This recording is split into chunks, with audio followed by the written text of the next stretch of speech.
Hi, my name's Pastor Eric, and if you listen to the Faith Over Breakfast podcast or Journey Companion Ministries podcast or the Healing the City podcast, you probably recognize my voice. And you probably recognize it as the intro to many of these, telling you all about how you can support us. We just want to say thanks for supporting us. Hope that you'll continue. Enjoy the podcast.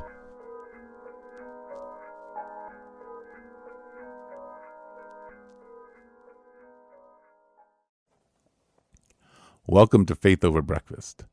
You are listening to a podcast by Pastor Eric Deepen and Pastor Andy Littleton. If you enjoy Faith Over Breakfast, we encourage you to rate it on the Apple Podcast app, on Spotify, or Google Play. Thank you and enjoy the podcast. Welcome to Faith Over Breakfast. My name is Pastor Eric Deepen, and across from me is Andy Littleton, pastor of Mission Church. And we had a doozy of a podcast. It's not as deep as Eric's. What's going on with you right now? I don't know. I like it. I always wanted to have a radio voice. Okay. Well, there it is. We found it. Radio voice. So it's the post-election podcast.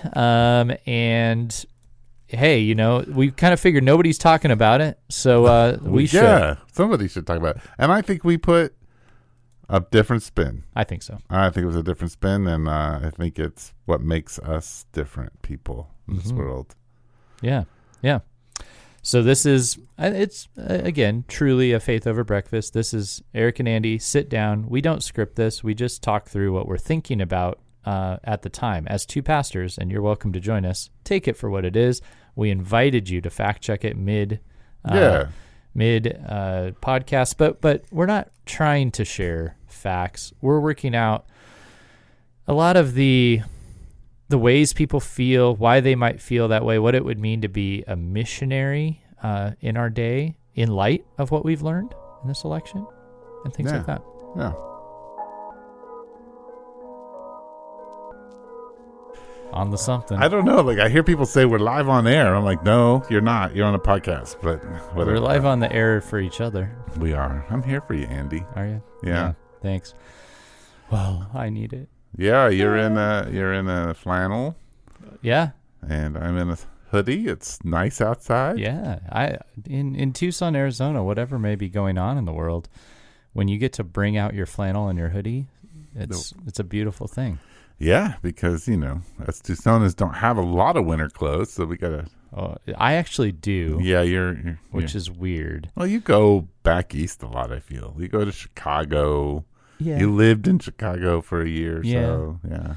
Yeah, I just like winter clothes, I think. I like hoodies and flannels, so I have them, and they're often just sitting there. When there's a trip, it's like, get to bring one of the good jackets. Yeah. But honestly, I don't want to pack all these jackets, so I'm taking one. Yeah. Mm-hmm. So it's a weird thing. I just like them, but I also don't like being cold. I guess that's the funny thing. I have them because I don't like being cold, and I live in Arizona where I'm often not cold, so I don't often use them. Right.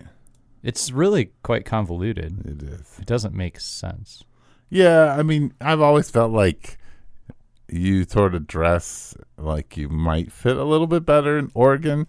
Yeah, well, I mean, I've got roots there. Yeah, sort of. You got a little bit of Oregon. Yeah, I was born in Oregon. Yeah, in case you didn't know.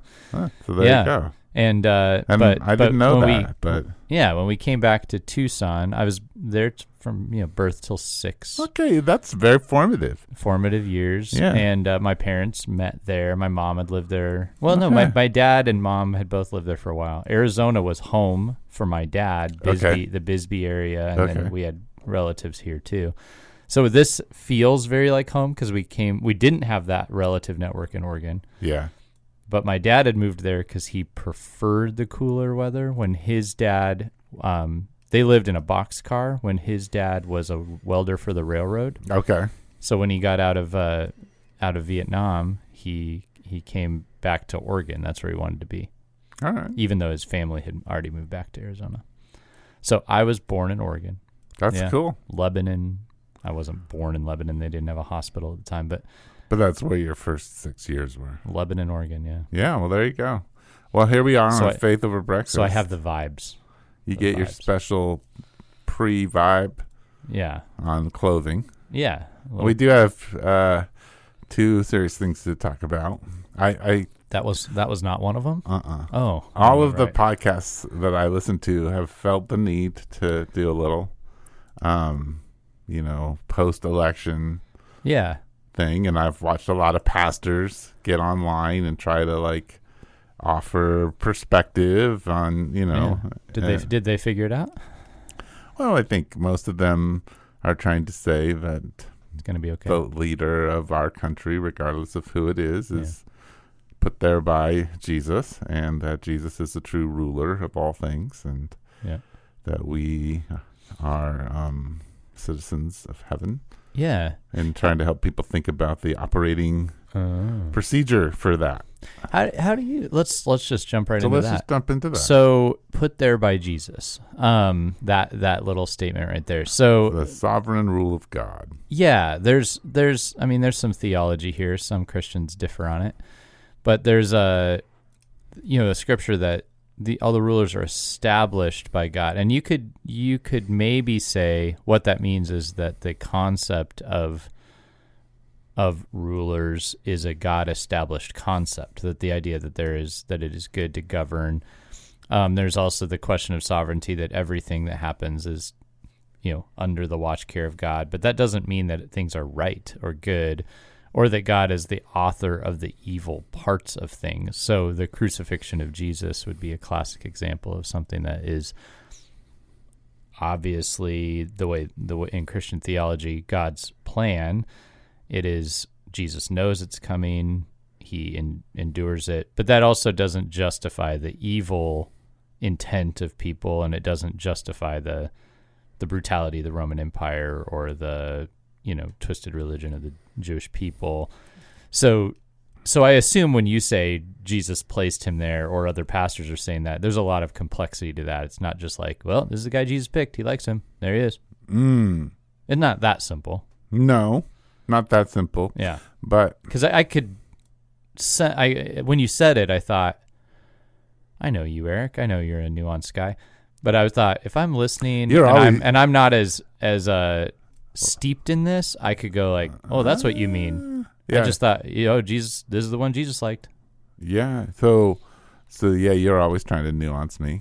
Yeah, sorry. And I'm always trying to remove nuance from me. That's your goal. That's my goal. Oh, good. But so there are two things that kind of help me think about this. Yeah. One is they're both in the Old Testament. Well, probably three, but the two in the Old Testament. One is Joseph's statement to his brothers. That is really meaningful to me in helping me understand what you meant for evil. So your volition and your free will and your bent towards evil, God meant for good. And there are two wills at play there. Yeah, and they're intertwined. The second thing is just, the entire book of Job, but the end of Job and just the understanding of creature and creator is important in understanding just the vastness of God's power, will, and presence. And that who am I, right, to ask to comprehend what is way beyond me. So there are these two things. And then the other one that really always has struck me is the beginning of Matthew, where Jesus, God incarnate, submits himself to being a child and vulnerable and he's entrusted. In particular, Matthew makes clear to Joseph. Yeah. And yes, Mary's part of that. And Joseph is moving them from Egypt, and he's moving them back, and he's in this communication with angels. And what you see is, here is God of the universe, and it's in his vulnerable position. Yeah. Entrusting himself to Joseph, and yet also this divine engagement is happening. And this is how I understand sovereignty, is that is the most clear picture of the sovereign rule and will of God, is that he entrusts himself to us, and he works out his purposes. Yeah. And I think that's a powerful thing. And even there's some interesting stuff in there that you can look back at older prophecies and go, oh, the Egypt move was supposed to happen. But also, why does it happen? Because there's a wicked ruler who wants to take out the new king that he's heard about. And so there's like a wickedness that's called what it is. It's not. Yeah. It's not like, oh, therefore it's good. But it can accomplish something that is actually exactly what is supposed to occur. And, this is all I get like tied to religion and quite speculative. But I think at the end of the day, for Christians and anyone else that believes that there's a God at least involved, if not governing things, that this should temper at least, or at least make us curious at times and go, right. So, okay, like maybe my perception of this isn't all there is to it. Yeah. At least that. If now I think I have a little aversion to people that are like, just make it real simple and go like, that's God's man. Or like, if it happened the other way, like. Well, no, I mean, I would say God placed God's sovereign will. Oh, there's nothing that falls out of it, and you've got to wrestle with what that means. But Putin isn't God's man. Right. Trump isn't God's man. And Kamala wouldn't have been God's woman. Yeah, it's not that's and I think there's a lot of that goes on, and that's a lot of it really. And that's kind of confusing to hear from religious people. I don't think that's what we're saying. No, and I kind of want to offer. So I've heard a lot of things, and I've heard a lot of analysis, and I kind of would like to offer a different way of thinking about all of this because that's the way I work. That's right. Have you ever been to the village? Have you ever been to the village? It's different. And I think what I have heard is either a real deep discouragement over the fact that Harris was not elected. Sure. Within both, obviously with the Democrats, but then within Christian community who just find Donald Trump and his character deplorable and some of the policies and the way he talks about people and dehumanizes what appears to be dehumanizing them. I mean, I might go as far as saying it does. It does. Yeah. In context, sometimes not. Sometimes yes. Yeah. You have to be careful. This is a person who is not one thing all the time or the other. But this distress, and I also see on the right like this sort of even like this sort of this is God's will and this was the thing, and like there's a kind of almost a marrying of faith and of politics. Yeah. And so, which by the way, I'll just throw in here, like I am not a separator of faith and politics. Yeah, no, but there's but as if like they work in absolute concert all the time, making it very difficult for groups who follow Jesus to call spade a spade when it's there. Sure. Yeah.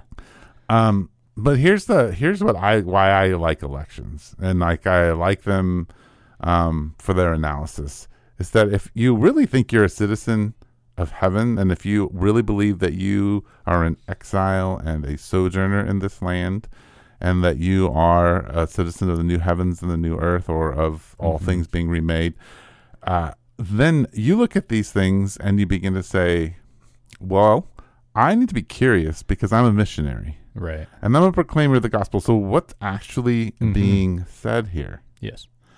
And why did this particular man get elected? Oh, yeah. What were the shifts?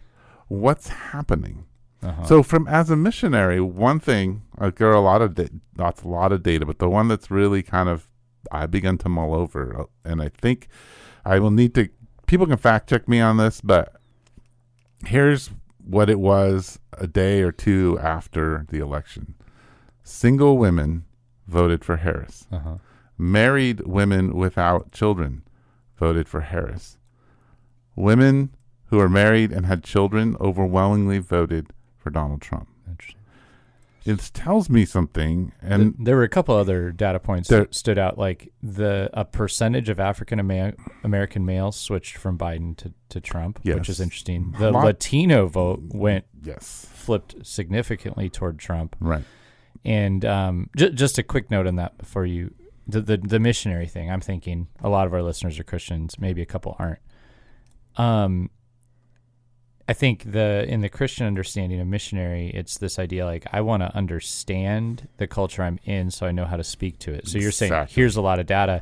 I would say that even if you're not a Christian, like you could want to understand and think about this data. And so the question is like, am I looking at this entirely just from the place of like what does this do to me?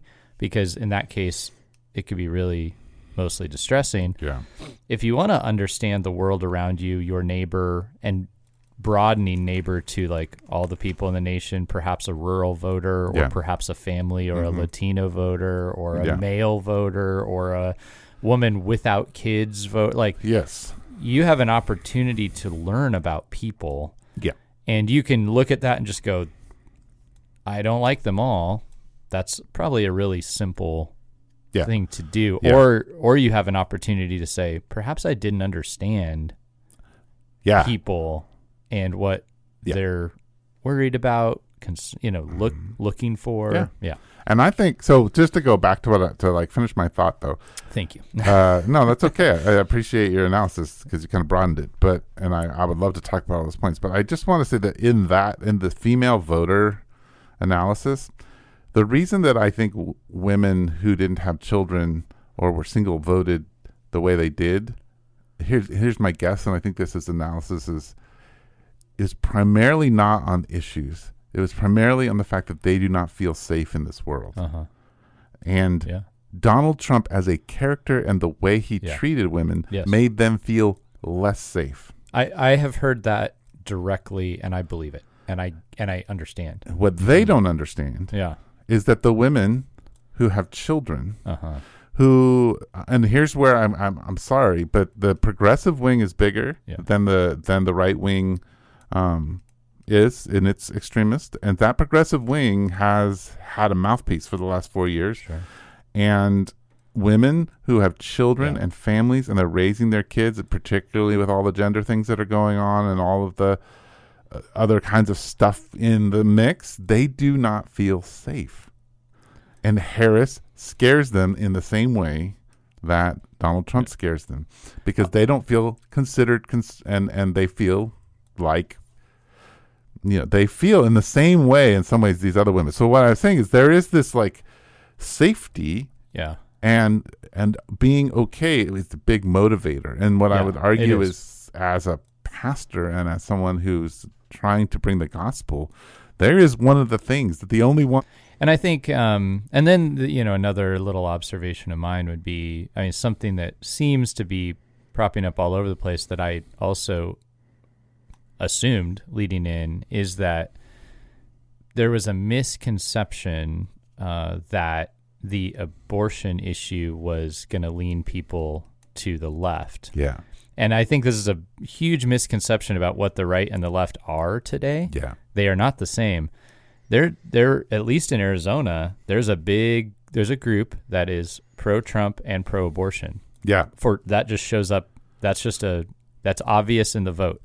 And that's a... It was very I was very sad. But it's a very interesting data point that you can just look at right away. Yeah. Trump wins, the abortion rights bill passes. By quite a margin. And so that doesn't surprise me at all. And you could even tell in his campaign he knew that and played to that. Yeah. I think another... Now, this is like a little bit outside of our pastoral purview, but one thing I expect Trump to do things differently this time.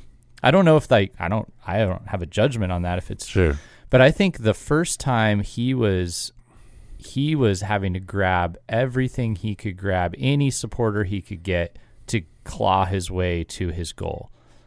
This time he didn't have to do that. You didn't hear him. He said things that still, I don't like how he says things, but he didn't talk to, openly to KKK leaders during his campaign. I don't think he felt the need to. I think he felt it would damage him this time, whereas before I think he thought it would help him, and it probably did. And so I kind of think he built this wider base, and he'll probably do things a little differently. It's a second term. I don't know. I'm curious about that. But I think we also have to understand that like Trump 2 might not be exactly Trump 1. Yeah, that's an interesting thing to think through. Yeah, and I think the other thing is, I think because we're in a democratic process and we have a perceived power in a vote, right? And we believe in having, like, we can have opinions and thoughts, and so this gives us a bit more freedom within our government to have this conversation. But in the end, these are people. Most of the time, people in this kind of power are snakes, and I don't mean that. It takes even just engaging with a few local officials, you realize like it's a certain type of person can exist in this environment. It's very difficult to not be that way. And I want to say that I want to respect and care for the image and dignity of all leaders, but at the same time, I don't think we should be comparing their character. I think that there are definite, very glaring issues with Donald Trump's character. That's very clear. But I would argue that over the last 50 years of my life, there have been glaring character flaws in every president. Yeah. And I don't think I think we need to be very careful. With that, and I'm uncomfortable with saying don't compare their character. I actually personally think that's a deeply important thing. But the way I would say it would be, don't be naive to think that the person whose character appears better definitely is. I mean, I've thought about this many times. Like, there's almost so think about it this way. Flashback. Several years ago, and like the difference between Fox News and NPR, how they feel. Okay. To me, I always thought if I just had to, I have a personality profile. I like things to be nuanced and calm. Yeah, no, we know just interesting on this and quirky. Yeah, you do. So the directness and the loudness and the argumentative Fox News thing, I'm just like, I don't like it. Yeah. I don't like it. You put a little wait, don't tell me from NPR on. I'm like, oh, thank goodness these are my people. But that doesn't actually mean the character is good. It just means I'm more comfortable in that way of talking. There could be somebody with extremely corrupt character using that mode to achieve their goal. And the same is true. And there's people who prefer the Fox way. Let's be direct. Just call a spade or whatever. And that's a little more like Fox might be like, yeah, they're just giving it to me straight. Well, maybe they're not. Maybe they're using that mode to actually talk in a straight way. But if you really knew the understory, you know it wasn't. So I think we too quickly assume that something that feels good to us equals good character. So that's how I would say it. I think character matters. But I want us to be more discerning and say just because I feel more comfortable with it doesn't equal good character. I think character is everyone's character is flawed, but sometimes you're being manipulated.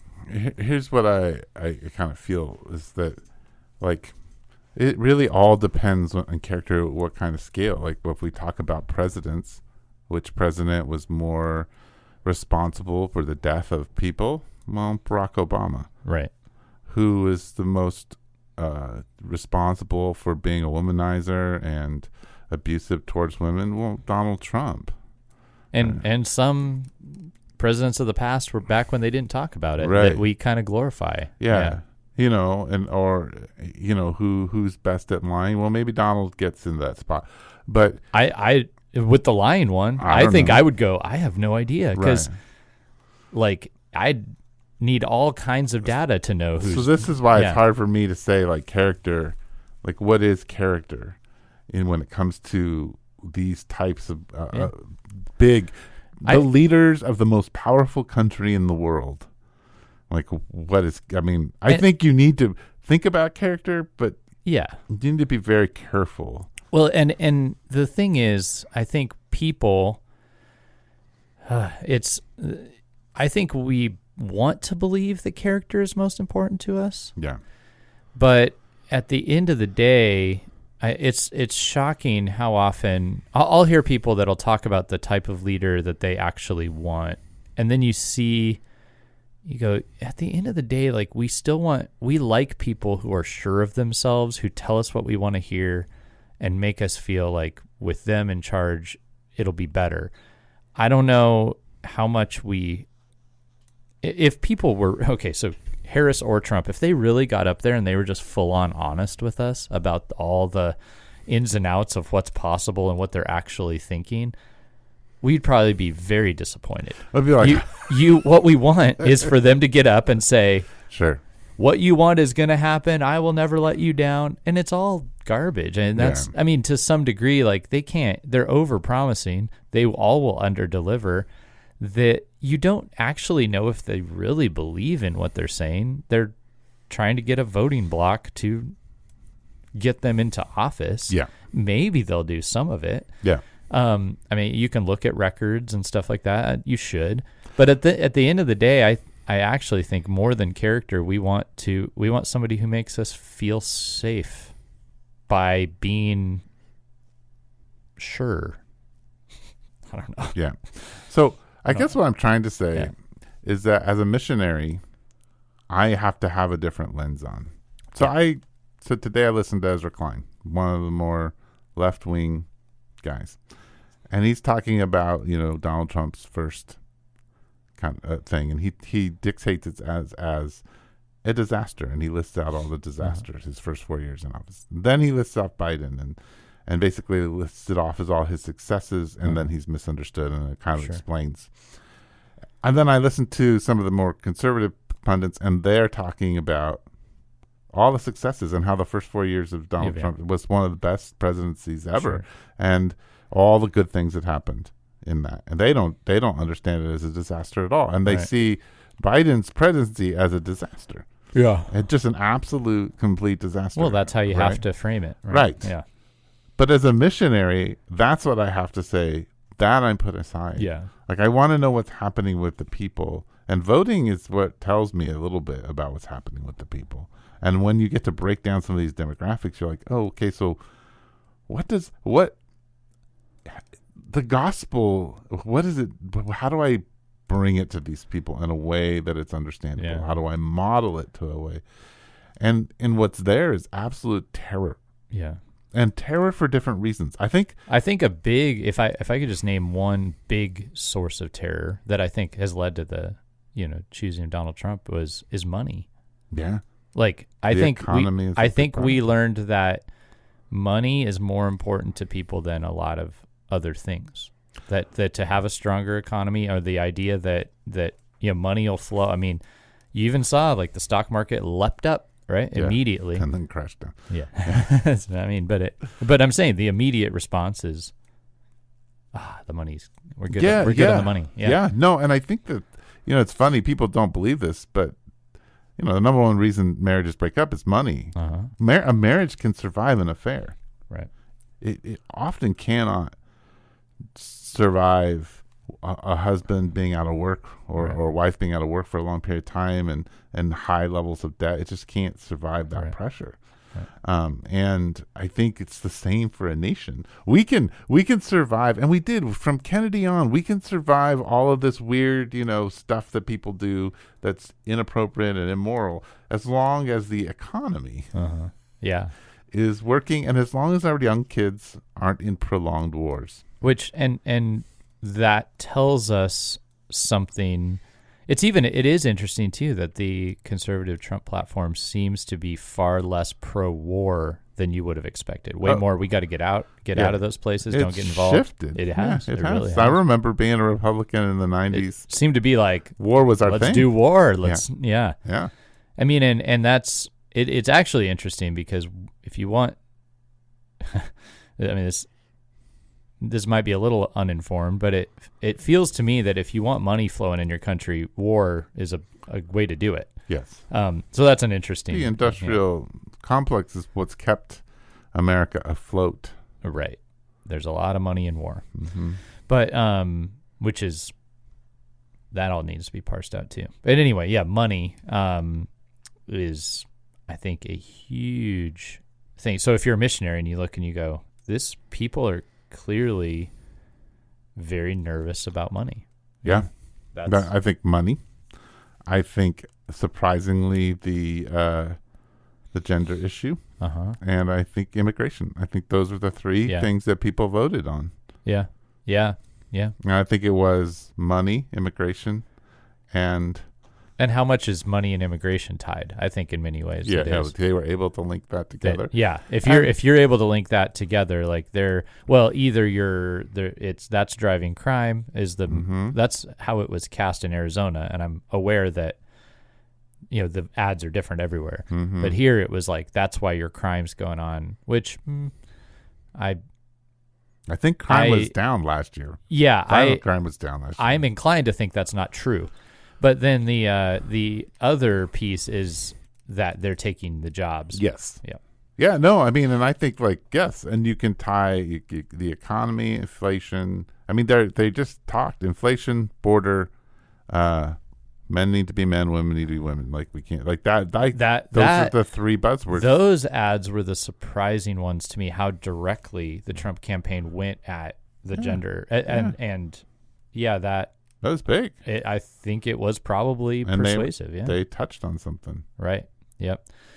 Yeah. It's no, for sure. I think that it shows that people in our culture are more concerned about that than people thought, that gender and maybe like the disruption they're sensing in that conversation to society. They're concerned about it. Yeah. And then, the other, I would actually go as far as to say, I think just the fact that Trump talks about money and getting you money is all people needed. When you're unsure about money, especially in rural towns and stuff and industrial places. I mean, so, there's all this surprise about the industrial cities that flipped. Well, Biden would actually talk to them about their money and whether it was from a union perspective, but I care about your money. I didn't listen to a lot of, I honestly was trying to tune a lot out, but I didn't catch as much of that from Harris, but Trump talked about it all the time. I'm going to get you money. I'm going to get you money. I'm going to get you money. And that I think made a big difference. Right. Well, when you think about, like, if someone were to ask me on the street, you like with the microphone, they're like, well, what are Democrats for? I would say, well, they are for defund the police. They are for gender transition, and they are for open borders. Like, if I just had to think, like, that's their talking points over the years, and they haven't been able to, like. Well, and they can't, and it's. I think almost everybody I've heard agrees on this, that the Democrats have the bigger issue as far as the two parties in our country of figuring out who they are and what they can actually rally around. Yeah. Because all of those things, they're not even big talking points because they alienate so many. But they're the ones that are attached to them. Yeah, right. They're attached to them.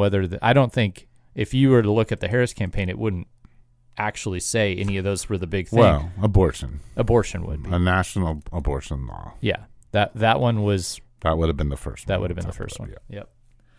Yeah, so I mean, I think. Those are tough things to rally around. They are. I mean, there's a group that can, but there are also ones that I think a lot of people go, well, I'm not. See, I think that and the sad part to me is that what Democrats don't realize, if they really wanted to be elected, all they need to do is go ask Bill Maher. I mean, really, Bill Maher is like the liberal that you want. Like that the moderates can all, like, the independents can all vote for. Right. Because, he says things like, yeah, I'm pro-choice, but people believe it's murder, and they have a right to believe that, and they have a right to have their opinion. Right. And you're like, oh, that's the kind of liberal that people who are independents can vote for. and they've alienated that middle section of people. Oh, yeah, absolutely. Because and that's what Trump did well, was he soft pedaled the middle. Mm-hmm. Actually, yes. And as surprising as that can sound to people who don't like him, he really did. Yeah. I kind of watched it where I was like, he still says all his stuff. You're like, what was that? But at the same time, he left a lot of wiggle room in the middle. Yeah. So here's the other thing that was more concerning. Forget the political conversations. I was listening to one particular theologian that I really appreciate, and I'm not going to say his name, but he's in Northern Seminary, Okay. and he kind of was saying things that I've then heard more and more from Christian people, which is we need to hunker down. We need to get ready for basically the end of all things, in a sense. Sure. Trump, we need to be there. And I'm not saying that some of this isn't true, but we need to get prepped for our, illegal immigrant neighbors, to help them. We need to everything, like Trump's coming in a storm and it's going to be all over. And I don't know what to, and there's this, I'm like, wait, this doesn't sound to me like the gospel. The gospel is not a place of fear. All Donald Trump presents for us is a missionary challenge. All it is. Yeah. We now have a new challenge. And Paul looked at these things and said, where can I bring the gospel in the new space? Yeah. Maybe it means lamenting, because the gospel is about lamenting sin and brokenness. And so maybe we become a people of lament more than we have been in the past. Yes. I would say, like, I hope that a lot of Christians can, and I mean, I think, look to their brothers and sisters that are sad about this, and not just be like, get over it.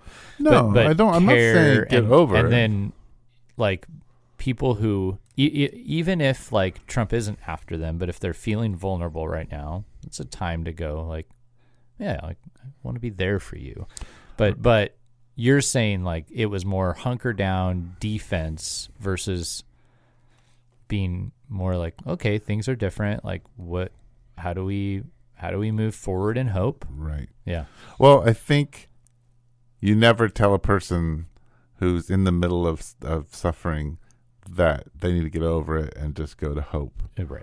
But I will say that what I think, especially our brothers and sisters who are overwhelmed by this, it's a legitimate feeling, but some of it's because we have not trained ourselves, and we haven't been taught and discipled into how to be missionaries and how to truly lament brokenness, but not to see presidents as our rescuers. Yeah. And as our hope.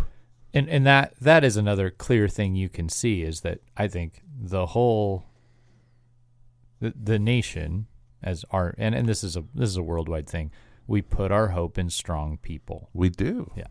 Yeah. Well, and that's probably one of the biggest issues we're getting at as churches, is going, no, that's not our hope. Right. Yeah. And I mean, it's so I feel like, I guess we need to care, like, for our brothers and sisters, and we need to listen to their fears. And one of the things I think we need to hear the stories of how a particular presidency is going to impact. So if we need to listen to people who,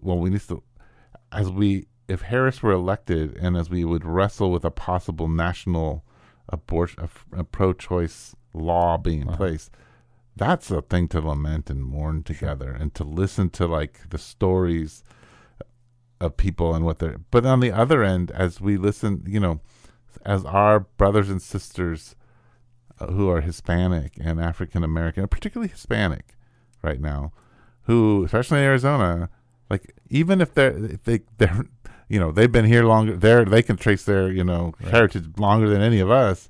Like, they can be pulled over and they can be questioned, and there is kind of an animosity that runs towards them when Trump gets elected, and they have stories of it.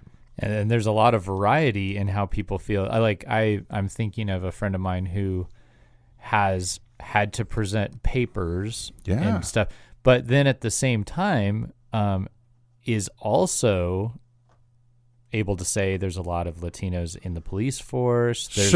And I'm concerned about the border.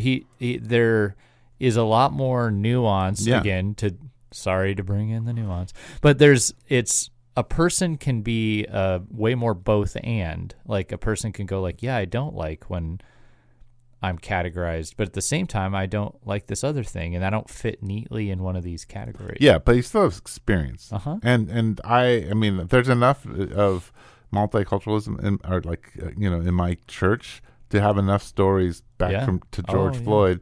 Yes. And to say, we need to listen to these stories, and we need to understand that what we vote for and how we vote can have an impact does have an impact on the very people that we don't intend it to, who are in our life. Yeah. And we got to be careful. And I think we don't listen well to each other's understandings of the political world as Christians. No. I mean, the other block, and I kind of mentioned this earlier, is essentially like the young men are feeling very much like the enemy in our culture, and are also struggling with like, how do I pursue like purpose and meaning without being construed as a problem? Yeah. And I think that block is a very misunderstood and important one. I think that's part of the shift, even of if I had to guess, the African American men that moved the other direction, I think might have felt like I'm torn here, but this is, it's important to me to know that I'm in a society that doesn't just think I'm the worst, and that's another thing we're going to have to consider. And I think in ministry we do have to think about people who are vulnerable because they're classically vulnerable, and we have to think like, but what's also going on with young men right now, even though in the eyes of culture they're not vulnerable at all. They are vulnerable. Yeah. And they feel vulnerable. Yeah. Maybe don't know how to express it well. Yeah, it's there's a lot to sort, but I like your point of coming at it as a missionary and trying to say, what can I learn about people here, and how can I walk with people instead of mainly looking at it as, the world's coming to an end. Yeah. I mean, it doesn't mean like if you have like you're in the first century and you have a Roman emperor who comes in who's more pro-Christian. I mean, you've got to be on guard. Obviously, you're going to end up with the Constantinian era, but you still are you're happy that you're not being persecuted and murdered at the stake. Like, there's different ways of being a missionary, and each leader presents a different challenge. And I think Donald Trump's going to present a different kind that's going to be harder in a different way to be a missionary and to help people move towards the gospel and towards Jesus. Yeah, and I don't know if these numbers are right, but I have seen this number that 80% of evangelicals went Trump. That, in my context, feels way high. But I think that isn't true. I think that it's 80% of Pentecostals. Evangelicals went 80% towards Trump. That would be more. That would make more sense. But anyway, this is something I, again, just like saw as a blip. But the other piece, I think this is maybe our churches probably have way more of a mix. Yeah, I'd say it was my guess, and most people didn't tell me who they voted for, so but I guess it'd be 50%. I'm 50, thinking 50. Something like that too. But model the world more. Yeah. But then there are churches that were probably nearly 100% Trump, right? Yeah. Because of the way that those churches operate. And I think that if you're a missionary as well and you're looking at that, I think you need to look at that and go like, wow, like our hope is definitely in a person. Like, and there's a whole nother, I think, concern to look at in that department and say, if you think that this president embodies your, like, it's one thing to go like, I had to make a choice here, and I'm picking between two difficult, potential options. That's one thing. But the other that says, like, this is God's new anointed one, essentially. Right. Like, that actually might leave the the category of Christian at some point. There's a point where it could leave the category of being right Christ-centered. Yeah. And I think that's a thing that I want our culture to understand, that like being Christ-centered doesn't just mean you're in a church with a cross on the wall. It means actually being Christ-centered and following Jesus. And so there's a version of this, just like you see in the Bible. There are God's people who are actually serving other things, who would identify. They would say, "I'm God's people." And I think we as missionaries need to have that conversation too, to say, "Hey, if you're elated right now, the whole future has opened up for you, you might be looking at an idol instead of God." Yes. Mm-hmm. You know, and I think that is a missionary task that actually might be more difficult, because when people are happy, they're less likely to be reflective. Yes, I would agree. Yeah. Well, I think one of the things that explains part of why people get stressed and excited either way is because historically presidents serve as father, because we haven't had mother yet, but they serve as fathers of the nation. Yeah. And people, I mean, honestly, if you just think of it, if you analyze them that way, well, in some ways, you know, Biden has been the absentee father. And Trump was he's struggling. But my point is, I know that's how we've experienced him. And Donald Trump was the abusive dad, and Obama was a consistent dad. And no, you may disagree with his policies or whatever, but he was there. He was willing to talk. He demonstrated how he loves his wife. Like, he was there, right? I think Trump would be experienced as the abusive dad to one sibling, and where, like, you know how he was a dad who showed favorites. Yeah. And so we experienced him that way, and maybe even he was dangerous to one, not to the other. But so it's a part of the reaction to, you know, that happening is, you know, I mean, when I think back and I think about the last 4 years of talking to people who were conservative and how they experienced Biden, they did experience him like an absentee dad, that they didn't know quite what he was doing, and they were a little suspicious of what was going on, right? Which is what you usually feel when you have an absentee father, wishing that there would be some more consistency, some more directness. But then you can also be like, but at least I'm not being yelled at. Exactly. And totally, people don't hate our family because of him. And, right. But Trump reminds me of, like, say you have a household with like 2 children, and one of them is like, well, dad hits me, but he pays attention to me, and he I don't think he really he doesn't mean to hit me. Yeah. And the other one is like, I'm scared of dad, right? Mm-hmm. And then, you know, mom goes, you know, dad's coming back home. And one of them, it goes, yeah, it's a little rough, but I feel better with dad around, even if every once in a while he hits me. And then the other one's like, I can't. I gotta get out of here. I gotta get out of here. Like, it's I think it's a great place to end, Andy. I think that pretty much lays out what people are feeling. Yeah. Yeah. Well, it's I don't know if we helped anybody. Yeah, I don't know if we did either. I'll allude my little thing I shared on Election Day. I wrote up a very short little story that was actually something I experienced on my way to my first meeting of the day.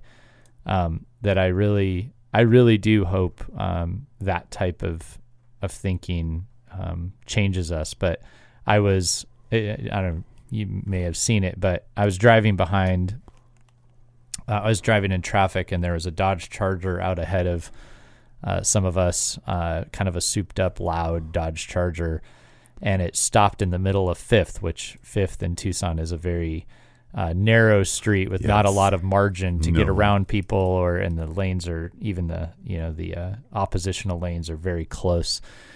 And so stops in the middle of 5th. Everybody's trying to kind of react and respond to that, get over. And it wasn't apparent. There wasn't a turn. It's like, why is this person stopped in the middle of the road? And then the door flies open. There's this Kia right behind it that's kind of confused. And I couldn't tell if it was maybe honking, or I couldn't really tell.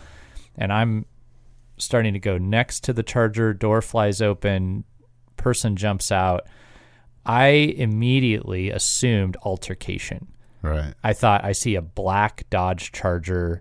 Dude flies out. I was like, and I'm on edge, and I'm thinking altercation is about to occur. I want to get away from that. And then the guy leaps around to the front of his car where he picks up the huge, jagged landscape rock that was laying in the middle of the street, shot puts it across the road out of the way of traffic, jumps back in his car and drives. Now, he was out ahead of everybody. All he had to do, it wasn't even centered in the lane. Right. He could have easily just gone around it and left it. And I thought, this guy recognized a rock in the road that could have damaged his car, could have damaged other people's cars, and chose to inconvenience himself to look out for other people and to remove the thing that could damage, could have damaged his vehicle, but could have done damage to someone else. And I had immediately categorized him as an enemy, as a problem, as a type, and I was wrong. And so, and he was loving others, actually, in that moment. So that was my election day thought. Was I really did drive away from that, and I went, do I need to learn something from what I just saw there and how I responded immediately to that? So there you go. I leave you with my lesson that I learned and I'm trying to meditate on post-election. That's really cool. There you go. I don't have any cool stories like that, but that's okay. I'll let it. You'll have one later. I'll get one for later. Some other topic. Yeah. We got more topics to come. Thank you to those who have reached out, got some email. That's wonderful. So we will be getting to your topics. We appreciate it. It gives us good fuel for things. And then we may, be on to 5 listeners after this podcast. There you go. Hey, well, that's fine. Yeah. Less trouble for us to get into. Yeah. Well, and if you need to fact check anything that we said, please send us a correction and we'll make it on the next podcast. There you go. Yep. So you can always message us inside your podcast app if that's an option on the app you use. You can also email us faithoverbreakfast@gmail.com. We appreciate all ratings, reviews, monetary donations. So thank you. What I've learned is on Spotify, it doesn't matter. Just follow us. That helps us. Yeah. On Apple, you need to rate, and even better if you say something about us. So those are the 2 ways to get us moving up. There you go. So we thank our listeners. You can help us in that way. If you want to give us a little pre-Christmas gift, raving review would be raving review, like a review that's just can't believe these guys are so cool. Well, yeah, that'd be great. Yeah. So nuanced. So nuanced. Yeah. Okay. Or something like Andy's nuance up against Eric's bluntness creates an environment of joy and peace. Oh, yeah. Okay. It's like wearing a spiritual hoodie. Yeah. Okay. Good. All right. Well, we'll see you next time. Thanks for joining us. You've been listening to Faith Over Breakfast with Pastor Eric Siepen and Pastor Andy Littleton. Please share us on Instagram, Twitter, and Facebook. Thank you.